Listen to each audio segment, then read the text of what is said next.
Good morning. Here is the next chapter. It's a short story written by Saadat Hasan Mando, and the name of the short story is Toba Tek Singh. Okay, so let's have the introduction of our Saadat Hasan Mando. Then we will come to the story. Saadat Hasan Mando, 1912 to 1955, was an Indian Pakistani author. So she is an Indo-Pakistani. She was a part of India before dividing. Then later she went to Pakistan. That is why we are calling him as Indo-Pakistani author. Then journalist and screenwriter. Okay, Saadat Hasan Manto എന്ന് പറയുന്നത് ഒരു Indian പാകിസ്ഥാനിയായ ഒരു author, അതുപോലെ ജേർണലിസ്റ്റും screen റൈറ്ററൊക്കെയാണ്. Manto was born in Ludhiana district of undivided Punjab on 11th May 1912. So she was born in Ludhiana district of undivided, before partition, before dividing India. So undivided Punjab on 11th May 1912. ഇദ്ദേഹം ജനിച്ചത് പഞ്ചാബിലാണ്, അൺഡിവൈഡഡ് പഞ്ചാബിലാണ് ഇദ്ദേഹം ജനിച്ചിട്ടുള്ളത്. Though he had a Kashmiri origins, Manto grew up speaking Punjabi. So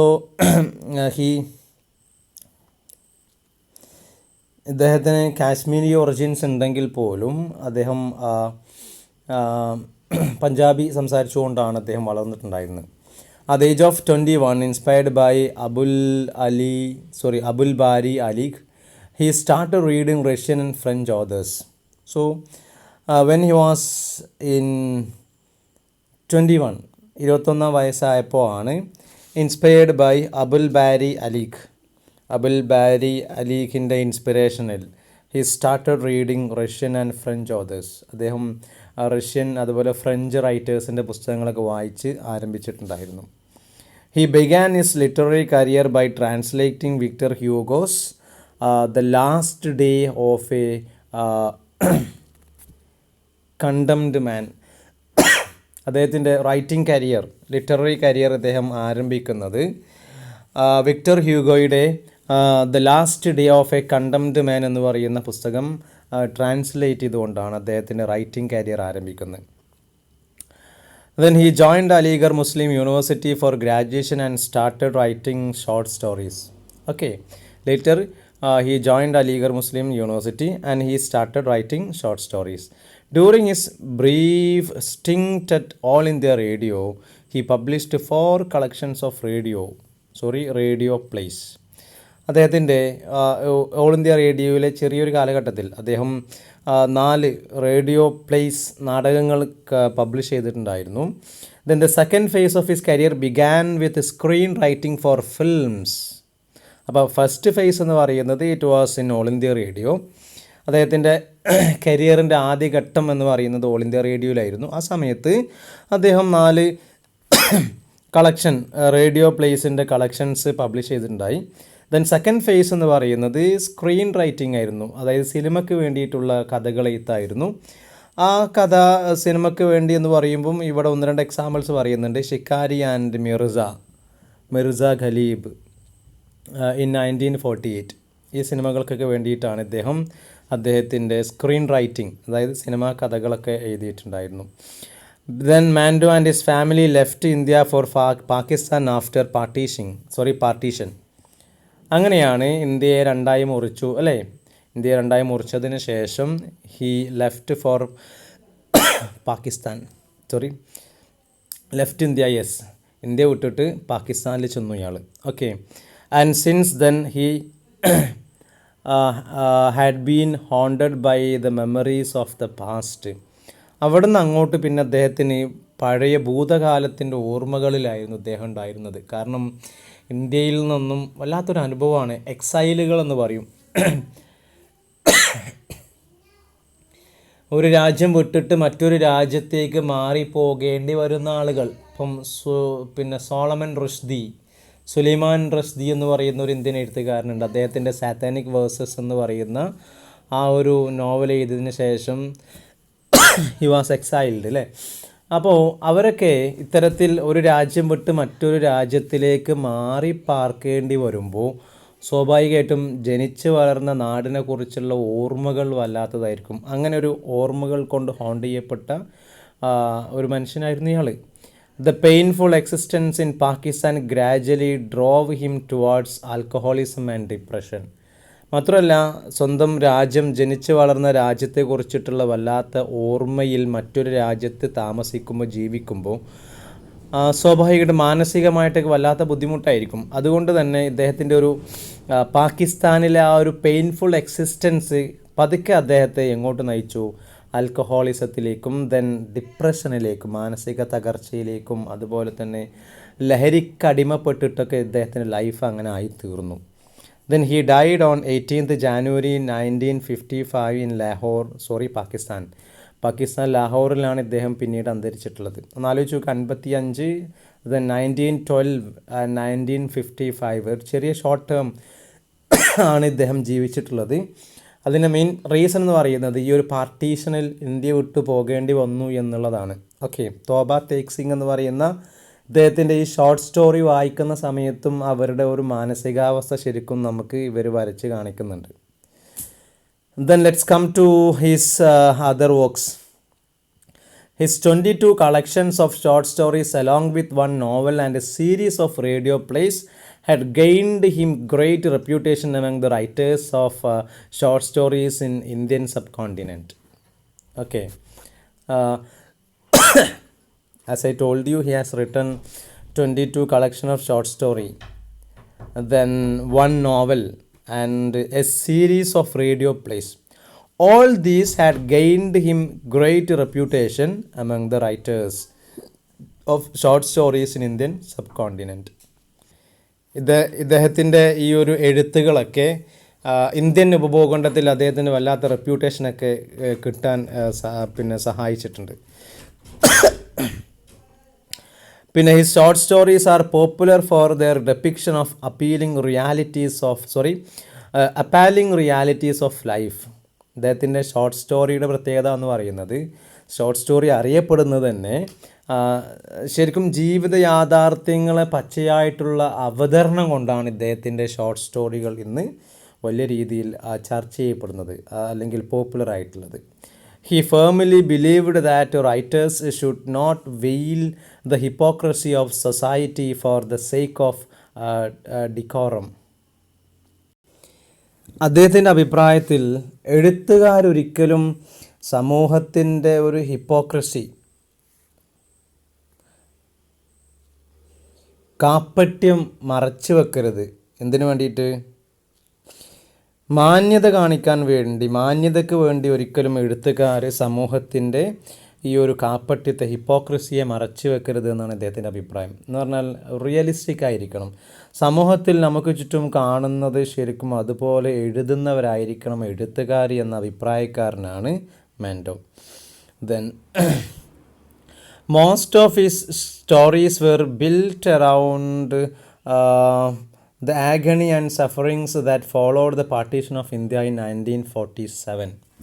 നമ്മളൊന്നും വിചാരിക്കുന്ന പോലെയല്ല ശരിക്കും പാർട്ടീഷൻ എന്ന് പറയുന്നത്. ശരിക്കും ഇന്ത്യയുടെ ഹൃദയം കീറി മുറിച്ചുണ്ടാക്കിയ വലിയൊരു വേദന തന്നെ ഇന്ത്യ രാജ്യത്തുണ്ടായിട്ടുണ്ടായിരുന്നു. കാരണം ഇന്ത്യയിൽ ഒരേപോലെ ഒരേ നാട്ടിൽ, ഒരേ കൾച്ചറിൽ, ഒരേ സംസ്കാരത്തിൽ, ഒരേ ഭാഷയിൽ ഒരുമിച്ചിരുന്ന് ഭക്ഷണം കഴിച്ച് ജീവിച്ചിരുന്ന വിഭാഗങ്ങളായ ആളുകളെ രണ്ടായി കീറി മുറിച്ച് രണ്ട് അതിർത്തിക്കപ്പുറത്തേക്ക് മാറ്റുന്ന സമയത്തുണ്ടായിരുന്ന വല്ലാത്തൊരു ആഗണി, ഭയങ്കര ഒരു വിഷമം, ഭയങ്കര സഫറിങ്സ് ഒക്കെ ഉണ്ടായിരുന്നു. അപ്പോൾ ഈ പറയുന്ന Indian partition of India 1947 India വിഭജനത്തിന് ശേഷം ഉണ്ടായിരുന്ന വിഷമങ്ങളെയും ബുദ്ധിമുട്ടുകളെയും ഒക്കെ കാണിച്ചുകൊണ്ടാണ് ഇദ്ദേഹത്തിൻ്റെ മിക്ക കഥകളും ഉണ്ടാക്കിയിട്ടുള്ളത്. ഇനി ഇദ്ദേഹത്തിൻ്റെ വളരെ നോട്ടബിളായ പ്രധാനപ്പെട്ട കഥകൾ ഏതൊക്കെയാണെന്ന് പറയുന്നുണ്ട്. Notable among is collection of short stories are, first one Toba Tek Singh. പറയേണ്ട ആവശ്യമില്ല, നമുക്ക് അറിയാനുള്ള തോബ തേക് സിംഗ് എന്ന് പറയുന്നതാണ്. Then the cold meat, that means Thanda ghost.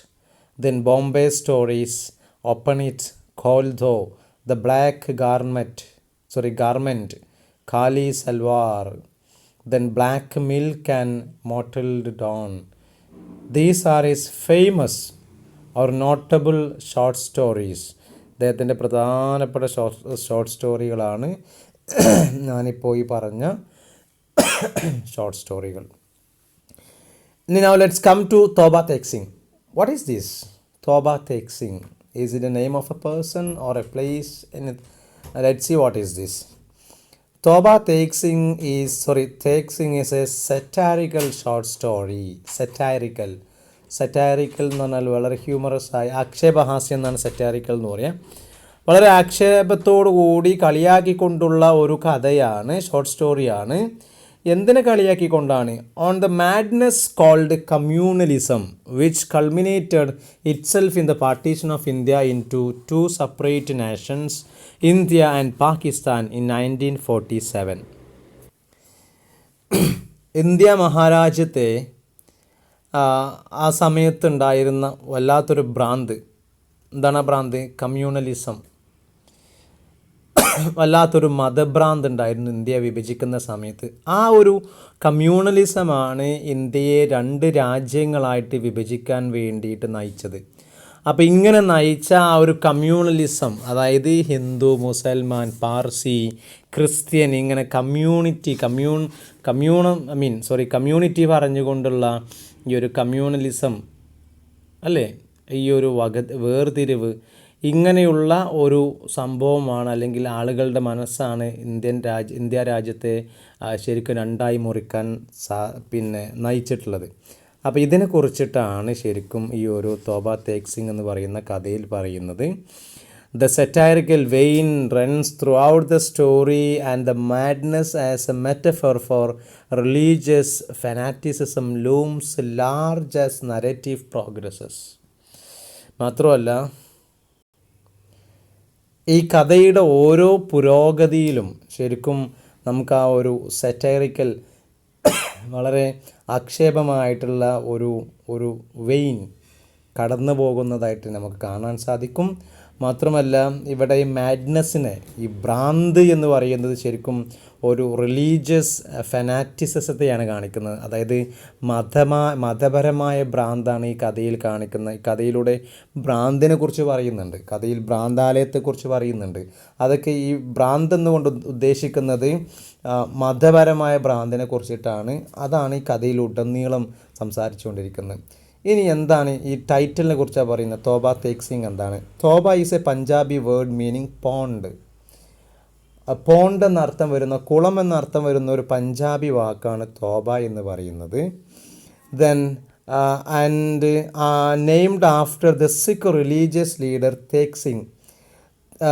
സിഖുകാരനായ ഒരു സിഖ് ലീഡർ ഉണ്ടായിരുന്നു, തേക് സിംഗ് എന്ന ഒരാളിൽ നിന്നാണ് ഈ പേരുണ്ടായിട്ടുള്ളത്.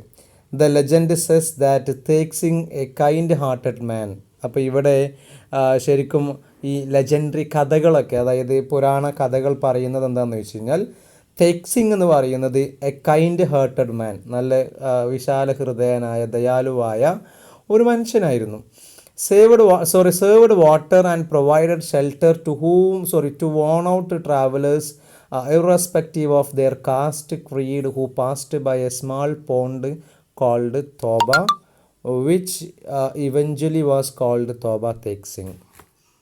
ഇനി ഇദ്ദേഹത്തിൻ്റെ പ്രത്യേകത പറയുന്നുണ്ട്. ഈ തേക് സിംഗ് എന്ന് പറയുന്നത് ഒരു പഞ്ചാബി സിഖാണ്. തോബ എന്ന് പറയുന്നത് പഞ്ചാബി വേർഡ്, കുളം എന്ന് അർത്ഥം വരുന്നൊരു വേർഡാണ് തോബ എന്ന് പറയുന്നത്.